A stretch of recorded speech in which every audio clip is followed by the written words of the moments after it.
La pregunta 14 nos introduce a un tema que también tiene que ver con las propiedades de la materia, principalmente con una que se identifica como la presión de vapor.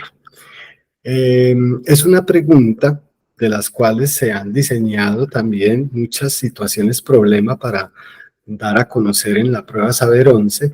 Entonces es importante que tengamos en cuenta este concepto que a veces nos puede confundir, pero que finalmente es sencillo de entender.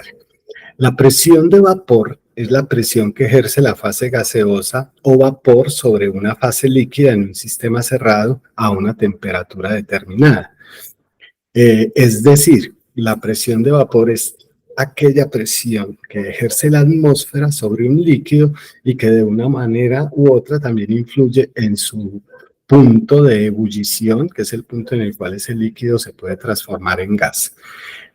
Cuando la fase líquida y el vapor se encuentran en un equilibrio dinámico, es decir, entre el proceso de vaporización y el proceso de condensación, es importante que tengamos en cuenta que la fase líquida en un sistema siempre vamos a estarla relacionando con la temperatura que se esté ejerciendo no solamente a nivel atmosférico, sino que se esté aplicando de pronto sobre ella.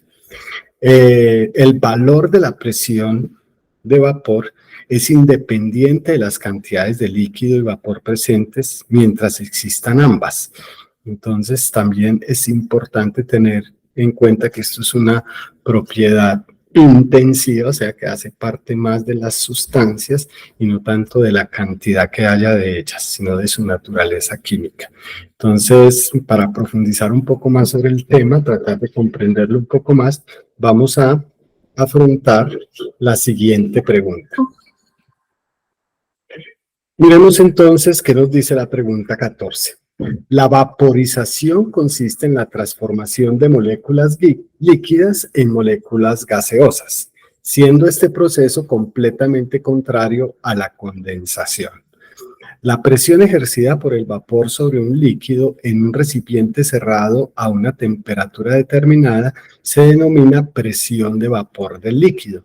Podemos medir esta presión de vapor colocando una muestra en un recipiente cerrado como el que se ilustra a continuación y utilizando un manómetro para medir el aumento de presión.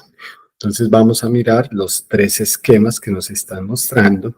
En el primero vemos que hay una fase líquida, que las moléculas escapan de la superficie del líquido para formar vapor. Están escapando de esa fase líquida. Y miremos que la presión es muy pequeña.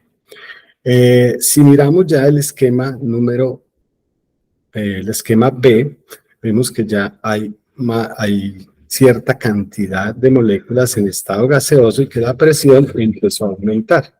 Ya en el esquema C se alcanza el equilibrio, se determina la presión de vapor y miramos que la presión de vapor se indica dentro del artefacto que estamos utilizando y vemos que al estar en equilibrio tanto la fase gaseosa como la líquida, en ese momento es donde debemos medir la presión de vapor. Eso es lo que nos están indicando los tres esquemas y es lo que debemos comprender al momento de enfrentar este tipo de situaciones.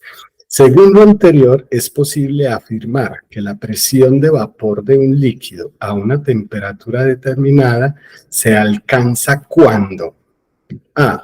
Las moléculas líquidas se vaporizan ejerciendo presión sobre el recipiente que las contiene. B. Las moléculas gaseosas se condensan aumentando el volumen del líquido en el recipiente. C. La vaporización y condensación de las moléculas mantiene un proceso continuo y estable. D. La cantidad de moléculas de gas y líquido es igual y detienen su proceso de transformación. Entonces, muy importante esa pregunta, tener muy claro qué es lo que está sucediendo dentro de estos tres recipientes, en estos tres momentos, y mirar, por supuesto, lo que nos dice el enunciado. Entonces, si miramos la opción A, dicen las moléculas líquidas, dice que según lo anterior, es posible afirmar que la presión de vapor de un líquido a una temperatura determinada se alcanza cuando las moléculas líquidas se vaporizan ejerciendo presión sobre el recipiente que las contiene. Recordemos que la presión de vapor no es la presión que se ejerce sobre el recipiente, sino sobre el líquido, que las moléculas de vapor están ejerciendo sobre el líquido. Entonces, por eso, esta opción no es adecuada, ya que no es la presión sobre el recipiente, sino la presión sobre la superficie del líquido, según lo que nos indican en el enunciado y lo que trabajamos en la introducción. B. Las moléculas gaseosas se condensan aumentando el volumen del líquido en el recipiente. No es cierto esto porque, aunque las moléculas sí se condensan, la presión de vapor no depende de la cantidad de líquido que haya en el recipiente, sino del equilibrio que hay entre los dos tipos de transformación, que en este caso sería la vaporización y la condensación. O sea que esta tampoco sería la opción correcta. Miremos la opción C, la vaporización y condensación de las moléculas mantiene un proceso continuo y estable. ¿Qué es lo que está pasando en este proceso C? Se alcanza el equilibrio. Cuando hablan de que mantiene un proceso continuo y estable es porque están en equilibrio. Entonces, esta puede ser una muy buena opción y se está vinculando, relacionando los dos conceptos, vaporización y condensación. Y la D dice que la cantidad de moléculas de gas y líquido es igual y detienen su proceso de transformación. No es un equilibrio estático, es un equilibrio dinámico.